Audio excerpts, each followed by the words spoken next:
HMPV यानी कि human मेटापनियोमो virus, ये देखा जाए तो भारत में आ चुका है और इसके अभी तक लगभग 5 से 10 केसेस देखने को मिल चुके हैं। तो भाई साहब सवाल ये उठता है क्या ये भी वायरस कोरोना वायरस की तरह ही है, या फिर इस वायरस से फिर से लॉकडाउन लग सकता है, या बच्चों का स्कूल बंद हो सकता है, और अगर हम चाहें तो आखिर इस वायरस से हम खुद का बचाव कैसे कर सकते हैं। अगर आपको इन सभी चीज़ों के बारे में जानना है तो वीडियो को फुल स्क्रीन में कर लो और शांति से भाई साहब इस वीडियो को एंड तक जरूर देखना। आपको मैं गारंटी देता हूँ कि इस वीडियो को देखने से आपका टाइम बर्बाद तो नहीं होगा। तो चलिए बिना किसी फालतू बात के हम वीडियो को शुरू करते हैं और जानते हैं इसके बारे में। आपको मैं बता दूं कि ये जो वायरस है ये अधिकतर उन लोगों को हो रहा है भाई साहब जिनका मतलब 5 साल के आसपास के, यानी कि 5 साल से कम उम्र के जो लोग हैं, या फिर जो लोग 60 प्लस यानी कि 60-65 के आसपास के उम्र के जो लोग होते हैं, ये उन लोगों को हो रहा है ज़्यादातर देखा जाए। साथ ही ये भी देखने को मिला है कि जिन लोगों को सांस की बीमारी हो, यानी कि जिनको सांस लेने में दिक्कत होती हो, तो उन लोगों को ये जो वायरस है उन लोगों को ये जल्दी होगा। तो भाई साहब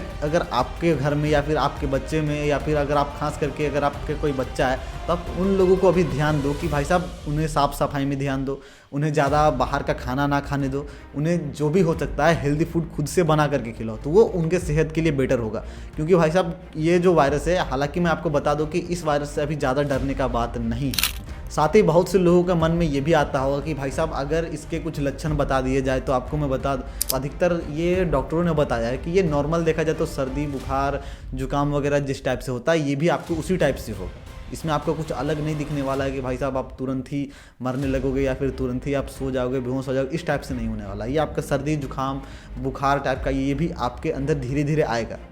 बट इसमें आपको सचेत होना है भाई साहब, डॉक्टर के पास जल्द से जल्द जाके आप चेकअप करवा लो, अपना दवा ले लो।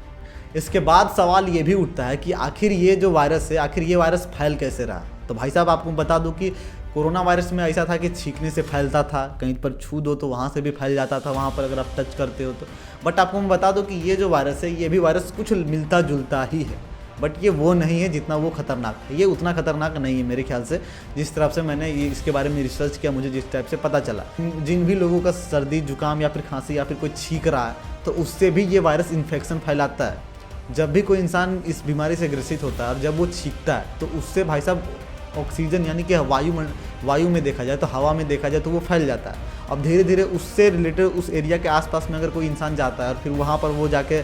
ब्रेथिंग यानी कि सांस वगैरह लेता है, तो भाई साहब उसके या नाक या मुंह के थ्रू वो अंदर चला जाता है, उसके ही थ्रू उस इंसान का भी इन्फेक्शन हो जाता है, उस धीरे धीरे वो भी इस बीमारी का शिकार हो जा रहा है। साथ ही जिस इंसान को हुआ है और अगर उस इंसान को कोई इंसान छूता है या फिर किसी के बॉडी में टच करता है और गलती से अगर उसके हाथ में वो चीज़ आ जाता है भाई साहब इन्फेक्शन के थ्रू हल्का, क्योंकि वो तो दिखेगा नहीं आपको, और अगर उसे ही करके उसके बाद कोई इंसान अपने फेस में हाथ वगैरह ऐसे करता है या फिर हाथ को टच करता है अपने फेस नाक वगैरह बाल वगैरह में, तो भाई साहब अगर उसके थ्रू अगर वो भी शरीर के अंदर जा सकता है, तो भाई साहब आपको इसमें कुल मिला के देखा जाए तो आपको साफ़ सफाई का ध्यान रखना बहुत ज़रूरी है। और अगर आपके घर में कोई बच्चे हैं बुजुर्ग हैं तो खास करके उन लोगों का ध्यान दो। और साथ ही इसमें एक और लोग आ रहे हैं यानी कि जिनका ह्यूमन सिस्टम कम हो और जिनको ब्रीथिंग यानी कि सांस लेने में दिक्कत होता होगा, तो उन लोगों के लिए ये बीमारी बहुत ही खतरनाक साबित हो सकता है। साथ ही बहुत सारे लोग ये सोचते थे कि भाई साहब लॉकडाउन फिर से लग सकता है या फिर नहीं, तो आपको मैं बता दूं कि लॉकडाउन मेरे ख्याल से इसमें नहीं लगेगा।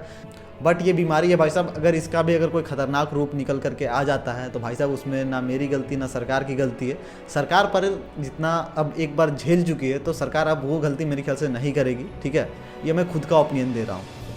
तो दोस्तों इस बीमारी से अगर आपको बचना है तो खासकर आपको साफ़ सफाई में ध्यान देना बहुत ज़रूरी है, अपने बच्चों और घर के बुजुर्गों को खास करके उन लोगों को ध्यान। तो चलिए दोस्तों मैं मिलता हूँ फिर से एक नए वीडियो पर, तब तक के लिए जय हिंद जय भारत।